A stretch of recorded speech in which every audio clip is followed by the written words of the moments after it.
मस्जिद सिर्फ 5 वक्त नमाज पढ़ने के लिए नहीं है। रसूल करीम सल्लल्लाहु अलैहि वसल्लम के ज़माने में सारे फ़ैसले मस्जिद के अंदर हुआ करते थे। सारे मशवरे सहाबाए किराम के साथ मस्जिद के अंदर हुआ करते थे। सारे मसाइल पर गुफ्तगू मस्जिद के अंदर हुआ करती थी। गोया कि जो मस्जिद थी वो 5 टाइम नमाज पढ़ने की भी जगह थी, और वही मस्जिद उस वक्त की अदालत थी, वही मस्जिद उस वक्त की हुकूमत का सेंटर थी, वही मस्जिद उस वक्त का प्लानिंग सेंटर थी, वही मस्जिद उस वक्त का इंफॉर्मेशन सेंटर थी। ख़ुद हज़रत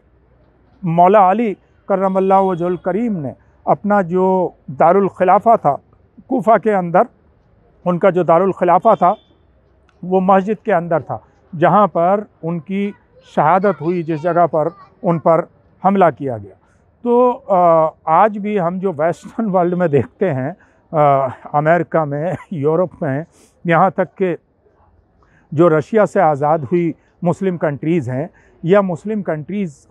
में लाइक टर्की में, मलेशिया में, इंडोनेशिया में, बहुत सारी जगहों पर, और छोटी छोटी countries Kyrgyzstan, Uzbekistan, Tajikistan, Kazakhstan, इस तरह की जो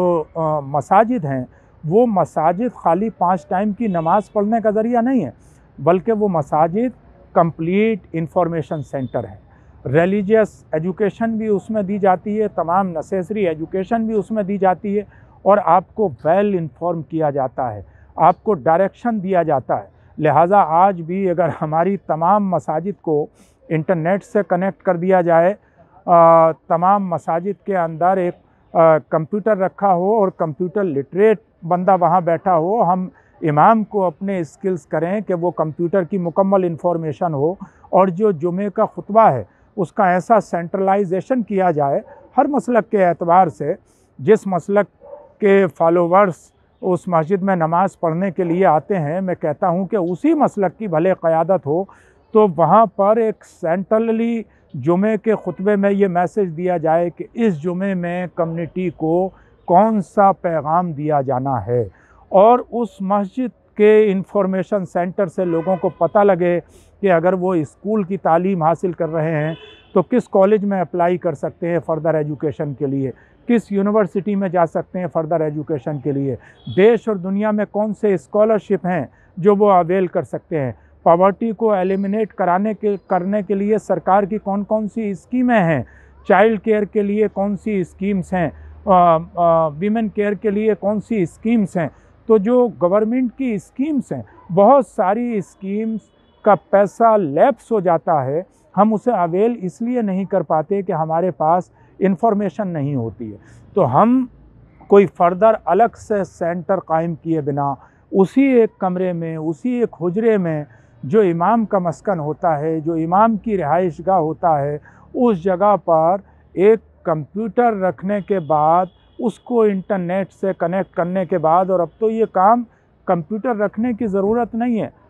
मल्टीमीडिया टेलीफोन पर हो रहा है, स्मार्ट टेलीफोन पर हो रहा है, तो उसको कनेक्ट करने के बाद तमाम मसाजिद को, ताकि कोई भी इमाम जो गुफ्तगू करे जुमे में, वो उस ज़रूरत के हिसाब से करे जो मरकज़ से, जो सेंटर से आदेश आया है, एक दिशा दिखाए कौम को, एक दशा दिखाए कम्युनिटी को, एक समाज को दिशा और दशा दिखाए, और उसके साथ साथ जो लेटेस्ट इंफॉर्मेशंस हों देश के बारे में, प्रदेश के बारे में, डिस्ट्रिक्ट के बारे में, या जो स्कीम्स हों गवर्नमेंट की या मुख्तलिफ़ NGOs की, वो लोगों तक पहुँचाए। जिस दिन हम ऐसा कर लेंगे उस दिन पॉवर्टी भी एलिमिनेट होगी, एजुकेशन में भी लोग आगे बढ़ेंगे, इकोनॉमिकल हालात भी लोगों के बेहतर होंगे, और जो हमारा सोशल सिस्टम है वो ऑटोमेटिकली डेवलप होगा, क्योंकि मस्जिद सिर्फ 5 वक्त की नमाज के लिए नहीं, बल्कि मस्जिद हमारे मुकम्मल लाइफ स्टाइल को, हमारे ज़िंदगी के लिए एक रोड मैप देने का भी मरकज़ है। जिस तरह वेस्टर्न वर्ल्ड में एक सेंटर के तौर पर, इस्लामिक सेंटर के, इंफॉर्मेशन सेंटर के तौर पर मसाजिद का इस्तेमाल होता है 5 वक्त की नमाज के अलावा, इसी तरीके से हमें उसका इस्तेमाल करना चाहिए।